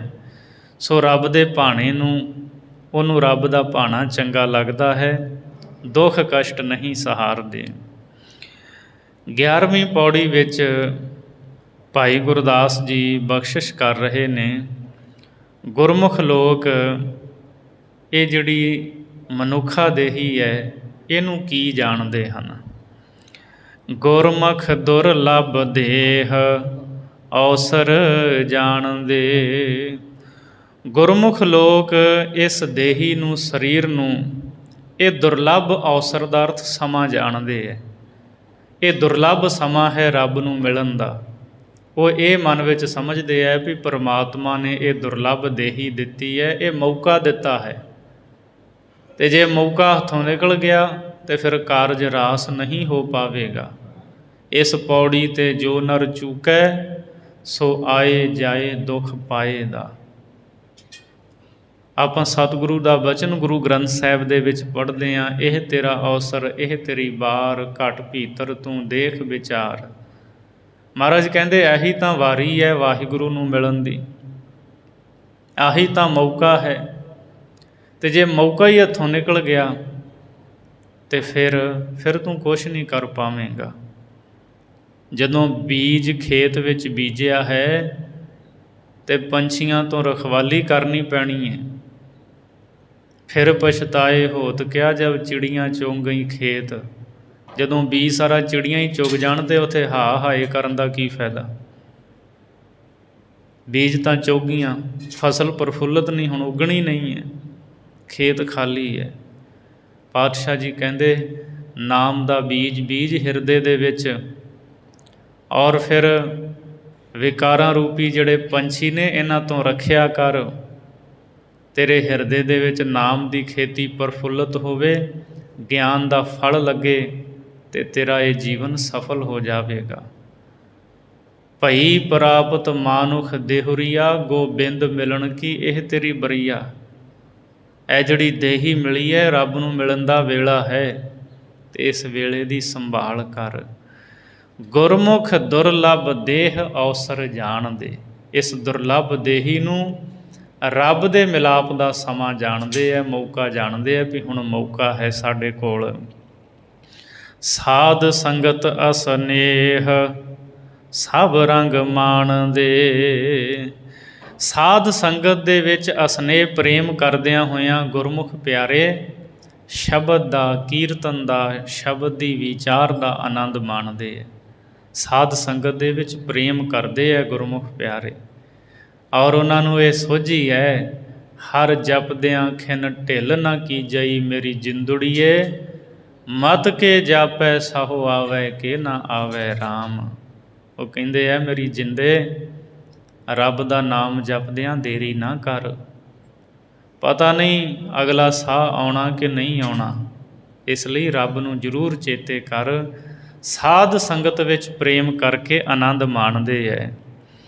ਸ਼ਬਦ ਸੁਰਤ ਲਿਵ ਲੇਹ ਆਖ ਵਖਾਣਦੇ। ਸ਼ਬਦ ਦੇ ਨਾਲ ਸ੍ਰੇਸ਼ਟ ਪ੍ਰੀਤੀ ਕਰਦਿਆਂ ਹੋਇਆਂ ਲਿਵ ਲਾਉਂਦੇ ਹੈ, ਅਤੇ ਸ਼ਬਦ ਦੇ ਨਾਲ ਲਿਵ ਲਾਇਆਂ ਜੋ ਲੇਹ ਉਹਨਾਂ ਨੂੰ ਸਵਾਦ ਆਉਂਦਾ ਹੈ, ਆਖ ਵਖਾਣਦੇ। ਉਹ ਦੁਨੀਆ ਦੇ ਲੋਕਾਂ ਨੂੰ ਕਹਿ ਕੇ ਦੱਸਦੇ ਹੈ, ਵਰਣਨ ਕਰਦੇ ਹੈ, ਦੁਨੀਆ ਦੇ ਲੋਕੋ ਨਾਮ ਦੇ ਰਸ ਵਰਗਾ ਕਿਸੇ ਪਦਾਰਥ ਦਾ ਰਸ ਨਹੀਂ, ਜੋ ਸਵਾਦ ਰਸ ਪਰਮੇਸ਼ਰ ਦੇ ਸ਼ਬਦ ਦੇ ਵਿੱਚ ਹੈ, ਉਹ ਦੁਨੀਆ ਦੇ ਕਿਸੇ ਹੋਰ ਪਦਾਰਥ ਵਿੱਚ ਨਹੀਂ। ਸਭੇ ਵਸਤੂ ਕੌੜੀਆਂ ਸੱਚੇ ਨਾਉ ਮਿੱਠਾ, ਸਾਧ ਆਇਆ ਤਿਨ ਹਰ ਜਨਾ ਚਖ ਸਾਧੀ ਡਿੱਠਾ। ਸ਼ੱਕਰ ਖੰਡ ਨਿਵਾਤ ਗੁੜ ਮਾਖਿਓ ਮਾਂਝਾ ਦੁੱਧ, ਸਭੇ ਵਸਤੂ ਮਿੱਠੀਆਂ ਰੱਬ ਨ ਪੂਜਨ ਤੁਧ। ਭਗਤਾਂ ਨੇ ਦੱਸਿਆ ਹੈ ਉਸ ਰਸ ਬਾਰੇ। ਸੋ ਗੁਰਮੁਖ ਲੇਹ ਕਹਿੰਦੇ ਸਵਾਦ ਨੂੰ, ਨਾਮ ਦੇ ਸ਼ਬਦ ਦੇ ਰਸ ਸਵਾਦ ਨੂੰ, ਦੁਨੀਆ ਦੇ ਲੋਕਾਂ ਨੂੰ ਦੱਸਦੇ ਵੀ ਇਹਦੇ ਵਰਗਾ ਸਵਾਦ ਕਿਤੇ ਹੈ ਨਹੀਂ। ਦੇਹੀ ਵਿੱਚ ਵਿਦੇਹ ਸੱਚ ਸਿਆਣਦੇ। ਦੇਹੀ ਸਰੀਰ ਵਿੱਚ ਰਹਿੰਦਿਆਂ ਹੋਇਆਂ ਹੀ ਉਹ ਵਿਦੇਹ ਦਾ ਅਰਥ ਹੈ ਸਰੀਰ ਤੋਂ ਉੱਪਰ ਉੱਠ ਜਾਂਦੇ, ਮੁਕਤ ਹੋ ਜਾਂਦੇ ਹੈ, ਕੋਈ ਬੰਧਨ ਨਹੀਂ ਉਹਨਾਂ ਨੂੰ ਫਿਰ ਰਹਿ ਜਾਂਦਾ। ਸੱਚ ਸਿਆਣਦੇ, ਸੱਚ ਨੂੰ ਪਛਾਣਦੇ ਹੈ, ਸੱਚੇ ਵਾਹਿਗੁਰੂ ਨੂੰ ਪਛਾਣਦੇ ਹੈ। ਦੁਬਦਾ ਉਹ ਨਾ ਇਹੋ ਇੱਕ ਪਛਾਣਦੇ। ਅਤੇ ਦੁਬਦਾ ਵਿੱਚ ਲੋਕ ਪਰਲੋਕ ਦੀ ਪਰਵਾਹ ਨਹੀਂ ਕਰਦੇ, ਦੁਬਦਾ ਵਿੱਚ ਪੈਂਦੇ ਨਹੀਂ। ਆਹ ਲੋਕ ਉਹ ਲੋਕ, ਇਹ ਦੁਬਦਾ ਹੀ ਨਹੀਂ ਉਹਨਾਂ ਦੇ ਮਨ ਵਿੱਚ। ਉਹ ਤਾਂ ਰੱਬ ਦੇ ਵਿੱਚ ਅਭੇਦ ਹੁੰਦੇ ਹੈ। ਬੂੰਦ ਜਿਵੇਂ ਸਾਗਰ ਵਿੱਚ ਸਮਾਉਂਦੀ, ਇਸ ਤਰ੍ਹਾਂ ਪਰਮਾਤਮਾ ਦੇ ਵਿੱਚ ਉਹ ਜਿਉਂਦੇ ਜੀ ਅਭੇਦ ਹੋ ਜਾਂਦੇ ਹੈ। ਉਹ ਜਿਉਂਦੇ ਹੀ ਮੁਕਤ ਹਨ, ਇੱਕ ਪਰਮਾਤਮਾ ਨੂੰ ਹੀ ਸਦਾ ਪਛਾਣਦੇ ਹੈ। ਚਾਰ ਦਿਹਾੜੇ ਥੇ ਹੋ ਮਨ ਵਿੱਚ ਆਣਦੇ।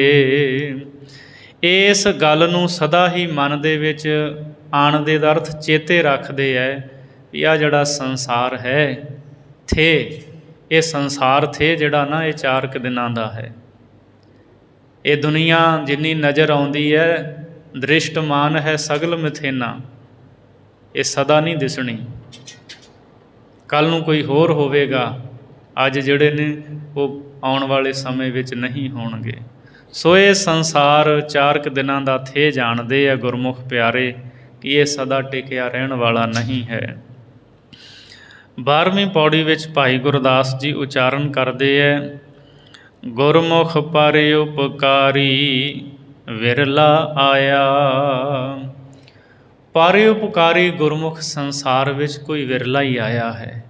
ਵਿਰਲੇ ਨੇ ਗੁਰਮੁਖ ਪਿਆਰੇ ਦੁਨੀਆ ਵਿੱਚ ਜਿਹੜੇ ਪਰ ਉਪਕਾਰ ਕਰਦੇ, ਪਰਾਇਆਂ ਦਾ ਭਲਾ ਕਰਦੇ ਹੈ। ਆਪਣੇ ਪਰਿਵਾਰ ਲਈ ਤਾਂ ਸਾਰੇ ਹੀ ਕਰਦੇ ਕਮਾਉਂਦੇ ਹੈ, ਆਪਣੇ ਪਰਿਵਾਰ ਦਾ ਆਪਣੇ ਆਪ ਦਾ ਭਲਾ ਤਾਂ ਸਾਰੇ ਕਰਦੇ ਵੀ ਹੈ, ਚਾਹੁੰਦੇ ਵੀ ਹੈ, ਪਰ ਕਿਸੇ ਦੂਸਰੇ ਦਾ ਭਲਾ ਕਰੇ, ਜਗਤ ਦੇ ਲੋਕਾਂ 'ਤੇ ਪਰ ਉਪਕਾਰ ਕਰੇ। ਰੁੱਖ ਵਰਗਾ ਜਿਹਦਾ ਜੇਰਾ ਹੋਵੇ, ਜਿਵੇਂ ਰੁੱਖ ਪਰ ਉਪਕਾਰੀ ਹੈ, ਇਸੇ ਤਰ੍ਹਾਂ ਗੁਰਮੁਖ ਪਰ ਉਪਕਾਰ ਕਰਦੇ। ਪਰ ਭਾਈ ਗੁਰਦਾਸ ਜੀ ਕਹਿੰਦੇ ਹੁੰਦੇ ਵਿਰਲੇ ਹੈ, ਸਾਰੇ ਨਹੀਂ।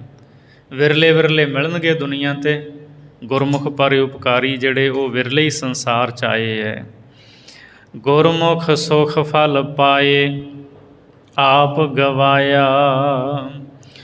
ਗੁਰਮੁਖ ਨੇ ਆਪਾ ਭਾਵ ਗਵਾ ਕੇ ਸੁਖ ਫਲ ਦੀ ਪ੍ਰਾਪਤੀ ਕੀਤੀ ਹੈ, ਆਤਮ ਫਲ ਨੂੰ ਪ੍ਰਾਪਤ ਕੀਤਾ ਹੈ। ਗੁਰਮੁਖ ਸਾਖੀ ਸ਼ਬਦ ਸਿੱਖ ਸੁਣਾਇਆ। ਹੋਰ ਗੁਰਮੁਖ ਕੀ ਕਰਦੇ ਹੈ? ਸਾਖੀ, ਗੁਰੂ ਦੀ ਸਿੱਖਿਆ, ਗੁਰੂ ਦਾ ਸ਼ਬਦ ਹੋਰਨਾਂ ਸਿੱਖਾਂ ਨੂੰ ਸੁਣਾਉਂਦੇ ਹੈ। ਗੁਰਮੁਖ ਆਪ ਸ਼ਬਦ ਪੜ੍ਹਦੇ ਹੈ ਅਤੇ ਗੁਰੂ ਕੇ ਸਿੱਖਾਂ ਨੂੰ ਸੁਣਾਉਂਦੇ ਹੈ। ਸਾਖੀ ਸਿੱਖਿਆ, ਗੁਰ ਇਤਿਹਾਸ ਦੀਆਂ ਸਾਖੀਆਂ ਆਪ ਪੜ੍ਹਦੇ ਹੈ ਅਤੇ ਹੋਰਾਂ ਨੂੰ ਸੁਣਾਉਂਦੇ ਹੈ, ਗੁਰੂ ਦੇ ਇਤਿਹਾਸ ਤੋਂ ਜਾਣੂ ਕਰਾਉਂਦੇ ਹੈ। ਗੁਰਮੁਖੋ ਇਹ ਗੁਰੂ ਨਾਨਕ ਦੇਵ ਜੀ ਦਾ ਇਤਿਹਾਸ ਹੈ, ਗੁਰੂ ਸਾਹਿਬ ਦਾ ਇਤਿਹਾਸ ਆ। ਇਹ ਸਾਖੀ ਤੋਂ ਸਾਨੂੰ ਆਹ ਸਿੱਖਿਆ ਮਿਲਦੀ ਹੈ। ਮਹਾਰਾਜ ਨੇ ਭੁੱਖਿਆਂ ਨੂੰ ਪ੍ਰਸ਼ਾਦਾ ਛਕਾਇਆ, ਭੁੱਖਿਆਂ ਨੂੰ ਪ੍ਰਸ਼ਾਦਾ ਛਕਾਉਣਾ। ਗੁਰੂ ਦਾ ਸ਼ਬਦ ਅਤੇ ਗੁਰੂ ਦੀਆਂ ਸਾਖੀਆਂ ਗੁਰਮੁਖ ਹੋਰ ਸਿੱਖਾਂ ਨੂੰ ਸੁਣਾਉਂਦੇ ਹੈ। ਗੁਰਮੁਖ ਸ਼ਬਦ ਵਿਚਾਰ ਸੱਚ ਕਮਾਇਆ। ਗੁਰਮੁਖ ਸ਼ਬਦ ਦੀ ਵਿਚਾਰ ਕਰਦੇ ਹੈ, ਸ਼ਬਦ ਦੀ ਵਿਚਾਰ ਕਰਕੇ ਸੱਚੇ ਨਾਮ ਦੀ ਕਮਾਈ ਕਰਦੇ ਹੈ। ਗੁਰ ਸੱਚ ਹਿਰਦੈ ਮੋਹਿ ਸੱਚ, ਸੱਚ ਸੁਹਾਇਆ। ਗੁਰਮੁਖਾਂ ਦੇ ਹਿਰਦੇ ਵਿੱਚ ਵੀ ਸੱਚ ਹੈ ਅਤੇ ਉਹਨਾਂ ਦੇ ਮੁਖ ਦੇ ਵਿੱਚ ਵੀ ਸੱਚ ਹੈ। ਹਿਰਦੇ ਵਿੱਚ ਵੀ ਸੱਚਾ ਨਾਮ ਅਤੇ ਮੁਖ ਵਿੱਚ ਵੀ ਸੱਚਾ ਨਾਮ। ਸੱਚ ਸੁਹਾਇਆ ਅਤੇ ਸੱਚਾ ਹੀ ਉਹਨਾਂ ਨੂੰ ਪਰਮਾਤਮਾ ਚੰਗਾ ਲੱਗਦਾ ਹੈ, ਅਥਵਾ ਸੱਚੇ ਨਾਮ ਨੂੰ ਜਪ ਕੇ ਉਹ ਸ਼ੋਭਨੀਕ ਹੋਏ ਹੈ। ਮਾਝ ਕੀ ਵਾਰ ਦੇ ਵਿੱਚ ਸਤਿਗੁਰੂ ਦਾ ਬਚਨ ਅਸੀਂ ਪੜ੍ਹਦੇ ਹਾਂ, ਤਿਨਾਂ ਦਰਿਆਵਾਂ ਸਿਉ ਦੋਸਤੀ ਮਨ ਮੁਖ ਸੱਚਾ ਨਾਉ। ਗੁਰਮੁਖਾਂ ਦੀ ਅੰਮ੍ਰਿਤ ਵੇਲੇ ਦਰਿਆਵਾਂ ਦੇ ਨਾਲ ਦੋਸਤੀ ਹੁੰਦੀ ਹੈ। ਇੱਥੇ ਦਰਿਆਵਾਂ ਦੇ ਨਾਲ ਦੋਸਤੀ ਤੋਂ ਭਾਵ ਉਦੋਂ ਦਰਿਆਵਾਂ ਵਿੱਚ ਇਸ਼ਨਾਨ ਕਰਦੇ ਸੀ, ਖੂਹਾਂ 'ਤੇ ਇਸ਼ਨਾਨ ਕਰਨਾ। ਗੁਰਮੁਖਾਂ ਦੀ ਅੰਮ੍ਰਿਤ ਵੇਲੇ ਦਰਿਆਵਾਂ ਦੇ ਨਾਲ, ਦਰਿਆ ਤੋਂ ਭਾਵ ਜਲ ਦੇ ਨਾਲ ਦੋਸਤੀ, ਅੰਮ੍ਰਿਤ ਵੇਲੇ ਉੱਠ ਕੇ ਇਸ਼ਨਾਨ ਕਰਦੇ ਹੈ। ਅਤੇ ਅਗਲਾ ਸ਼ਬਦ ਹੈ ਮਨ ਮੁਖ।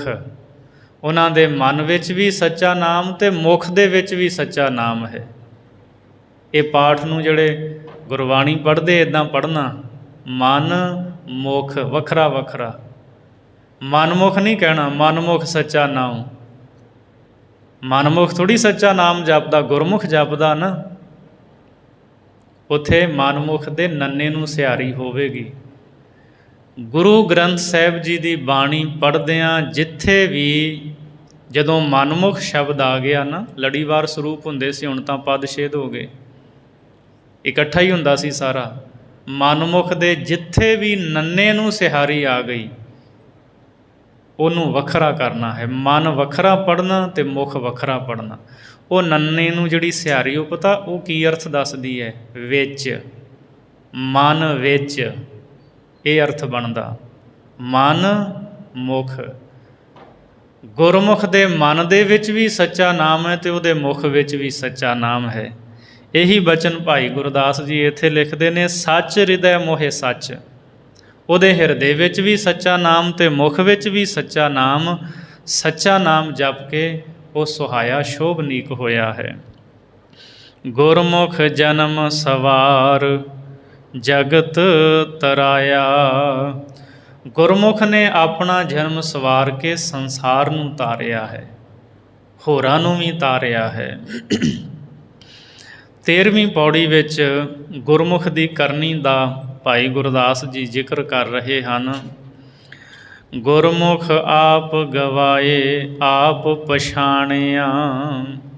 ਗੁਰਮੁਖਾਂ ਨੇ ਆਪਾ ਭਾਵ ਦੂਰ ਕਰਕੇ, ਮੈਂ ਮੇਰੀ ਨੂੰ ਦੂਰ ਕਰਕੇ ਆਪਣੇ ਆਪ ਨੂੰ ਪਛਾਣ ਲਿਆ ਹੈ। ਸੱਚੀ ਗੱਲ ਤਾਂ ਇਹ ਹੈ, ਬੰਦੇ ਨੂੰ ਆਪਣੇ ਆਪ ਦੀ ਪਛਾਣ ਹੀ ਨਹੀਂ ਹੁੰਦੀ, ਮੈਂ ਕੌਣ ਹਾਂ, ਨਹੀਂ ਪਤਾ। ਨਿਜ ਸਰੂਪ, ਅਸਲੀ ਸਵਰੂਪ ਕੀ ਹੈ, ਆਪਣੇ ਆਤਮ ਸਵਰੂਪ ਨੂੰ ਨਹੀਂ ਜਾਣਦਾ। ਗੁਰਮੁਖਾਂ ਨੇ ਆਪਣੇ ਆਤਮਿਕ ਸਵਰੂਪ ਨੂੰ ਪਛਾਣ ਲਿਆ ਹੈ।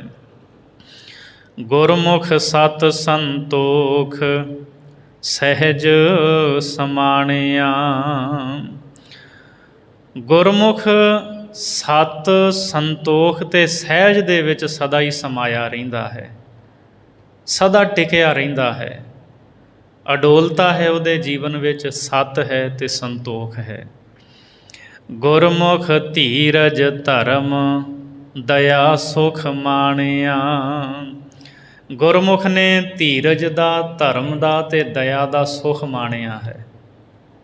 ਉਹ ਧੀਰਜਵਾਨ ਹੈ, ਜਿਵੇਂ ਧਰਤੀ ਧੀਰਜ ਵਾਲੀ ਆ ਨਾ, ਗੁਰਮੁਖ ਦੇ ਅੰਦਰ ਬੜਾ ਧੀਰਜ ਹੁੰਦਾ ਹੈ, ਹੌਸਲਾ ਬਹੁਤ ਹੁੰਦਾ ਗੁਰਮੁਖ ਦੇ ਵਿੱਚ। ਕੋਈ ਬਿਪਤਾ ਮੁਸ਼ਕਿਲ ਆਵੇ ਉਹ ਡੋਲਦਾ ਨਹੀਂ, ਹੋਰਾਂ ਨੂੰ ਵੀ ਸਗੋਂ ਡੋਲਣ ਤੋਂ ਰਹਿਤ ਕਰਦਾ ਹੈ, ਹੌਸਲਾ ਦਿੰਦਾ। ਗੁਰਮੁਖ ਦੇ ਕੋਲ ਧੀਰਜ ਹੈ, ਗੁਰਮੁਖ ਦੇ ਕੋਲ ਧਰਮ ਹੈ, ਗੁਰਮੁਖ ਦੇ ਕੋਲ ਦਇਆ ਹੈ। ਧੀਰਜ ਧਰਮ ਦਇਆ ਦੇ ਸੁੱਖ ਨੂੰ ਗੁਰਮੁਖ ਨੇ ਮਾਣਿਆ ਹੈ। ਗੁਰਮੁਖ ਅਰਥ ਵਿਚਾਰ ਸ਼ਬਦ ਵਖਾਣਿਆ। ਗੁਰਮੁਖ ਨੇ ਗੁਰਬਾਣੀ ਦੇ ਅਰਥਾਂ ਦੀ ਵਿਚਾਰ ਕੀਤੀ ਹੈ, ਸ਼ਬਦ ਵਖਾਣਿਆ ਅਤੇ ਗੁਰੂ ਦੇ ਸ਼ਬਦ ਨੂੰ ਕਥਨ ਕੀਤਾ ਹੈ। ਗੁਰਬਾਣੀ ਦੇ ਸ਼ਬਦਾਂ ਦੇ ਅਰਥ ਕਰਕੇ ਉਹ ਗੁਰੂ ਕੇ ਸਿੱਖਾਂ ਨੂੰ ਸੁਣਾਉਂਦਾ ਹੈ। ਗੁਰਮੁਖ ਪਿਆਰਾ ਉਹ ਬਾਣੀ ਦੇ ਵਿੱਚ ਲੀਨ ਰਹਿੰਦਾ ਹੈ। ਗੁਰਮੁਖ ਹੋਂਦੇ ਤਾਣ ਰਹਿ ਨਿਤਾਣਿਆ। ਗੁਰਮੁਖ ਤਾਣ ਹੁੰਦਿਆਂ, ਬਲ ਹੁੰਦਿਆਂ ਰਹਿ ਨਿਤਾਣਿਆ, ਨਿਤਾਣਾ ਬਣ ਕੇ ਰਹਿੰਦਾ ਹੈ ਵੀ ਕੋਈ ਬਲ ਹੀ ਨਹੀਂ ਹੈ। ਹੁੰਦੇ ਤਾਣ, ਬਲ ਹੁੰਦਿਆਂ ਹੋਇਆਂ ਵੀ ਜਿਹੜਾ ਨਿਤਾਣਾ ਹੋ ਕੇ ਰਹੇ, ਉਹੀ ਪਰਮਾਤਮਾ ਦਾ ਭਗਤ ਹੈ, ਉਹੀ ਗੁਰਮੁਖ ਹੈ। ਬਾਬਾ ਫਰੀਦ ਸਾਹਿਬ ਦੇ ਸਲੋਕਾਂ ਵਿੱਚ ਵੀ ਬਾਬਾ ਫਰੀਦ ਸਾਹਿਬ ਜੀ ਬਚਨ ਕਰਦੇ ਹੈ ਵੀ ਜਿਹੜਾ ਤਾਣ ਹੁੰਦਿਆਂ ਨਿਤਾਣਾ ਰਹੇ ਉਹ ਰੱਬ ਦਾ ਭਗਤ ਹੈ। ਪਰ ਇੱਥੇ ਦੁਨੀਆ ਜਦੋਂ ਵੇਖਦੇ ਆ ਨਾ, ਕਿਸੇ ਬੰਦੇ ਕੋਲ ਥੋੜ੍ਹੀ ਜਿਹੀ ਤਾਕਤ ਆ ਜਾਏ, ਫਿਰ ਉਸ ਤਾਕਤ ਦੀ ਉਹ ਦੁਰਵਰਤੋਂ ਕਰਦਾ ਹੈ। ਪਰ ਗੁਰਮੁਖ ਬਲ ਹੁੰਦਿਆਂ ਵੀ ਨਿਤਾਣੇ ਹੋ ਕੇ ਰਹਿੰਦੇ ਹੈ, ਸਦਾ ਹੀ ਰੱਬ ਦੇ ਭੈ ਵਿੱਚ ਰਹਿੰਦੇ ਹੈ, ਪਰਮਾਤਮਾ ਦੀ ਰਜਾ ਵਿੱਚ ਰਹਿੰਦੇ ਹੈ। ਗੁਰਮੁਖ ਦਰਗਹਿ ਮਾਣ ਹੋਏ ਨਿਮਾਣਿਆ। ਗੁਰਮੁਖ ਨਿਮਾਣੇ ਬਣ ਕੇ ਰਹਿੰਦੇ ਹੈ, ਇਸ ਕਰਕੇ ਰੱਬ ਦੀ ਦਰਗਾਹ ਦੇ ਵਿੱਚ ਸਦਾ ਹੀ ਮਾਣ ਪਾਉਂਦੇ ਹੈ। ਉੱਥੇ ਸਦਾ ਹੀ ਗੁਰਮੁਖ ਆਦਰ ਸਤਿਕਾਰ ਪਾਉਂਦੇ ਹੈ, ਕਿਉਂਕਿ ਉਹ ਇਸ ਲੋਕ ਦੇ ਵਿੱਚ ਨਿਮਾਣੇ ਬਣ ਕੇ ਰਹਿੰਦੇ ਹੈ। 14ਵੀਂ ਪੌੜੀ ਵਿੱਚ ਗੁਰਮੁਖ ਬੰਦਗੀ ਕਰਦਾ ਹੋਇਆ ਸੰਸਾਰ ਤੋਂ ਜਾਂਦਾ ਹੈ, ਅਤੇ ਕਿਵੇਂ ਉਹ ਆਪਣੇ ਆਪ ਨੂੰ ਅਡੋਲ ਰੱਖਦਾ, ਇਹਦਾ ਜ਼ਿਕਰ ਕਰ ਰਹੇ ਹੈ। ਗੁਰਮੁਖ ਜਨਮ ਸਵਾਰ ਦਰਗਹਿ ਚੱਲਿਆ। ਗੁਰਮੁਖ ਆਪਣੇ ਜਨਮ ਨੂੰ ਸਵਾਰ ਕੇ ਦਰਗਾਹ ਨੂੰ ਜਾਂਦਾ ਹੈ। ਚੱਲਿਆ ਦਾ ਅਰਥ ਚਲੇ ਜਾਂਦਾ। ਉਹ ਆਪਣਾ ਜੀਵਨ ਸਵਾਰ ਕੇ ਬੰਦਗੀ, ਸੇਵਾ, ਸਿਮਰਨ, ਪਰਉਪਕਾਰ ਕਰਕੇ ਰੱਬ ਦੀ ਦਰਗਾਹ ਨੂੰ ਜਾਂਦਾ ਹੈ। ਸੱਚੀ ਦਰਗਹਿ ਜਾਏ ਸੱਚਾ ਪਿੜ ਮੱਲਿਆ। ਰੱਬ ਦੀ ਸੱਚੀ ਦਰਗਾਹ ਦੇ ਵਿੱਚ ਜਾ ਕੇ ਸੱਚਾ ਪਿੜ ਮੱਲ ਲੈਂਦਾ ਹੈ। ਥਾਂ, ਸੱਚ ਸਰੂਪ ਥਾਂ ਨੂੰ ਉਹ ਮੱਲ ਲੈਂਦਾ ਹੈ। ਸੱਚਖੰਡ ਦੇ ਵਿੱਚ ਵਾਸਾ ਕਰਦਾ ਹੈ। ਉਹਨੂੰ ਸਦਾ ਹੀ ਮਾਲਕ ਦੇ ਘਰ ਦੇ ਵਿੱਚ ਸਥਿਰ ਥਾਂ ਮਿਲ ਜਾਂਦੀ ਹੈ। ਗੁਰਮੁਖ ਭੋਜਨ ਭਾਓ ਚਾਓ ਅਲੱਲਿਆ। ਗੁਰਮੁਖ ਦਾ ਭੋਜਨ ਕੀ ਹੈ? ਪ੍ਰੇਮ। ਗੁਰਮੁਖ ਭੋਜਨ ਭਾਓ, ਗੁਰਮੁਖ ਦੇ ਕੋਲ ਪ੍ਰੇਮ ਦਾ ਭੋਜਨ ਹੈ। ਚਾਓ ਅਲੱਲਿਆ, ਅਤੇ ਨਾਮ ਜਪਦਿਆਂ ਹੋਇਆਂ ਜਿਹੜਾ ਚਾਅ ਹੈ ਨਾ, ਉਮੰਗ, ਰਸ, ਅਲੱਲਿਆ ਦਾ ਅਰਥ ਉਹ ਸਥਿਰ ਹੈ, ਸਦਾ ਟਿਕਿਆ ਰਹਿਣ ਵਾਲਾ। ਇਹ ਨਹੀਂ ਵੀ ਥੋੜ੍ਹਾ ਚਿਰ ਰਸ ਆਇਆ ਅਤੇ ਫਿਰ ਚਲਿਆ ਗਿਆ। ਆਪਾਂ ਜਦੋਂ ਕੋਈ ਪਦਾਰਥ ਖਾਣ ਵਾਲਾ ਖਾਂਦੇ ਹਾਂ ਨਾ, ਆਪਾਂ ਕਹਿੰਦੇ ਵੀ ਆਹ ਚੀਜ਼ ਬੜੀ ਸਵਾਦ ਬਣੀ ਆ, ਆ ਖਾ ਕੇ ਬੜਾ ਰਸ ਆ। ਉਹ ਜਿੰਨਾ ਚਿਰ ਮੁੱਖ ਵਿੱਚ ਜ਼ੁਬਾਨ 'ਤੇ ਹੈ ਉਹਨਾਂ ਚਿਰ ਹੀ ਉਹਦਾ ਰਸ ਹੈ। ਗਲੇ ਤੋਂ ਹੇਠਾਂ ਗਈ ਅਤੇ ਰਸ ਮੁੱਕ ਗਿਆ, ਢਿੱਡ ਭਰ ਜਾਂਦਾ ਬੰਦੇ ਦਾ। ਪਦਾਰਥ ਨੂੰ ਖਾਣ ਦਾ ਉਹਨਾਂ ਚਿਰ ਹੀ ਰਸ ਹੈ ਜਿੰਨਾ ਚਿਰ ਉਹ ਰਸਨਾ 'ਤੇ ਹੈ। ਜਿਹੜਾ ਰਸ ਗੁਰਮੁਖਾਂ ਦੇ ਕੋਲ ਹੈ, ਪ੍ਰੇਮ ਦਾ ਭੋਜਨ ਅਤੇ ਨਾਮ ਜਪਦਿਆਂ ਜਿਹੜਾ ਚਾਅ ਹੈ, ਰਸ ਹੈ, ਉਮੰਗ ਹੈ, ਉਹ ਸਦਾ ਹੀ ਟਿਕਿਆ ਰਹਿੰਦਾ ਹੈ। ਗੁਰਮੁਖ ਨਿਹਚਲ ਚਿੱਤ ਨਾ ਹੱਲੇ ਹੱਲਿਆ। ਗੁਰਮੁਖਾਂ ਦਾ ਚਿੱਤ ਸਦਾ ਨਿਹਚਲ, ਅਚਲ ਰਹਿੰਦਾ ਹੈ, ਕਦੇ ਵੀ ਨਹੀਂ ਡੋਲਦਾ।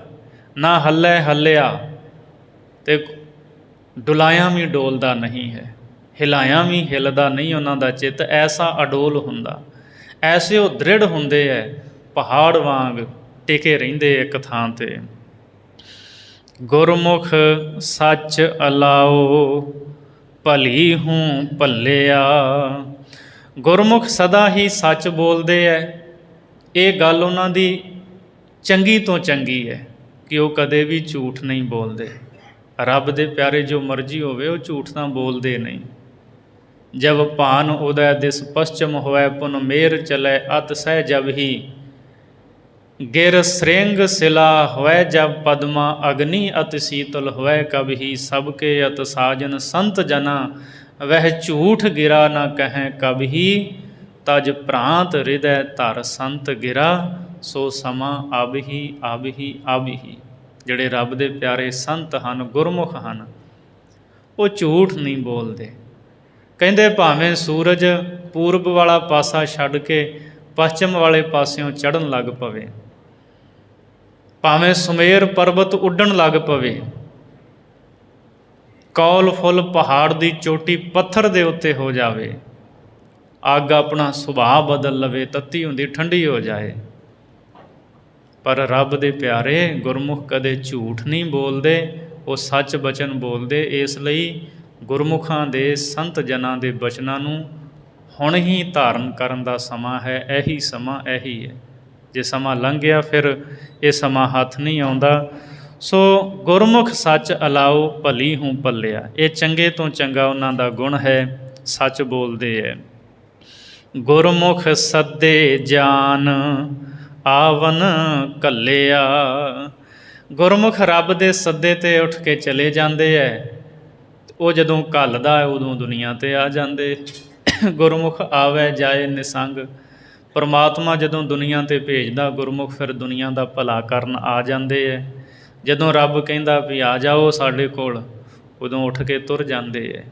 ਸੋ ਗੁਰਮੁਖ ਬਹੁਤ ਉੱਚੇ ਜੀਵਨ ਵਾਲੇ ਹੈ। ਇਸ ਵਾਰ ਦੇ ਵਿੱਚ ਇਹਨਾਂ ਪੌੜੀਆਂ ਵਿੱਚ ਭਾਈ ਗੁਰਦਾਸ ਜੀ ਗੁਰਮੁਖਾਂ ਦਾ ਹੀ ਜ਼ਿਕਰ ਕਰ ਰਹੇ ਹੈ। ਸਤਿਗੁਰੂ ਮਿਹਰ ਕਰਨ 19ਵੀਂ ਵਾਰ ਦੀ 14 ਨੰਬਰ ਪੌੜੀ ਤੱਕ ਆਪਾਂ ਵਿਚਾਰ ਕੀਤੀ ਹੈ। ਵਿਚਾਰਾਂ ਕਰਦਿਆਂ ਹੋਈਆਂ ਬੇਅੰਤ ਭੁੱਲਾਂ ਦੀ ਖਿਮਾ ਬਖਸ਼ਣੀ, ਅਗਾਂਹ ਵਾਸਤੇ ਸੁਮਤ ਬਖਸ਼ਣੀ ਜੀ। ਗੁਰਮੁਖ ਸੱਚ ਅਲਾਓ, ਭਲੀ ਹੂੰ ਭੱਲਿਆ। ਗੁਰਮੁਖ ਸੱਦੇ ਜਾਨ, ਆਵਨ ਘੱਲਿਆ। ਵਾਹਿਗੁਰੂ ਜੀ ਕਾ ਖਾਲਸਾ, ਵਾਹਿਗੁਰੂ ਜੀ ਕੀ ਫਤਿਹ।